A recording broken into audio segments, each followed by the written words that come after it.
ایک ٹیچر کے ہزار الفاظ اتنی تکلیف نہیں دیتے، لیکن کمرے امتحان میں ایک دوست کی خاموشی آنکھوں سے آنسو لے آتی ہے۔ امی کہتی ہے کوئی ایسا کام کرو جس سے سب کا بھلا ہو۔ فراز: میں جا کر سو جاتی ہوں۔ وہ جو بچپن میں ٹافی پر مان جاتی تھی، کمینی اب آئی فون مانگتی ہے۔ تیرے جانے کے بعد وقت تھم سا گیا تھا۔ بعد میں پتہ چلا فراز، گھڑی کا سیل ختم ہو گیا تھا۔ نہ جانے کس بات پر اس نے مجھے چھوڑ دیا فراز۔ وہ شخص کسی کے 5 روپے نہیں چھوڑتا۔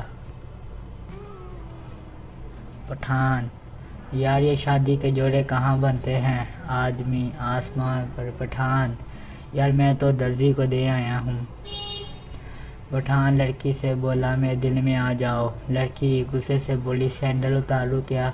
پٹھان: پاگل کی بچی ایسے ہی آ جاؤ، یہ مسجد نہیں پٹھان کا دل ہے۔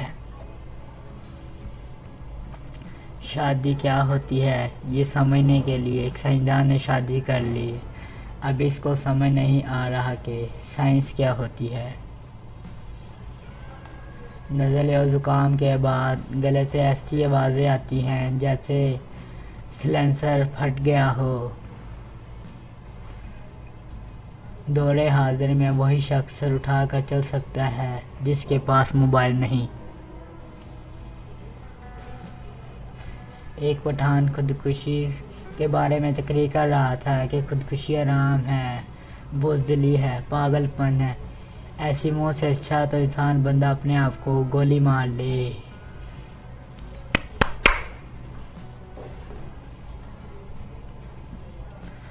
جب اکیلا ٹیچر سارے سبجیکٹ نہیں پڑھا سکتا تو ایک اکیلا اسٹوڈنٹ سارے سبجیکٹ فراز کیسے پڑھے گا؟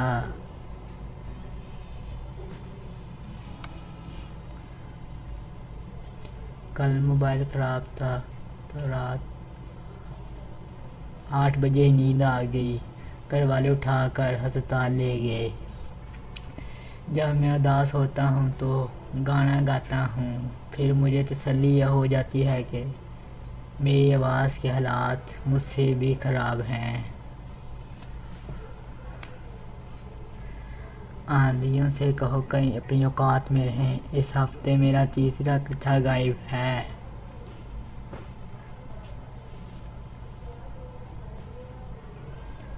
آج کل کی لڑکیاں حسن پر ناز کرتی ہیں، پہلا کلمہ آتا نہیں اور انگلش میں فارسی چاڑتی ہیں۔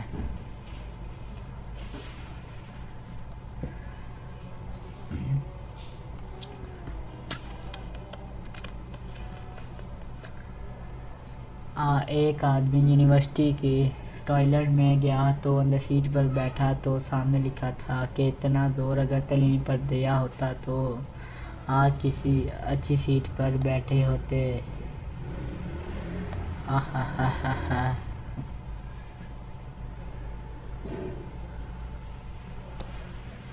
ایک پاکستان میں خالص دودھ صرف گائے کا بچہ ہی پیتا ہے۔ زیادہ فون استعمال کرنے سے انسان بگڑ جاتا ہے، اس لیے میں ایک ہی فون سارا دن استعمال کرتا ہوں۔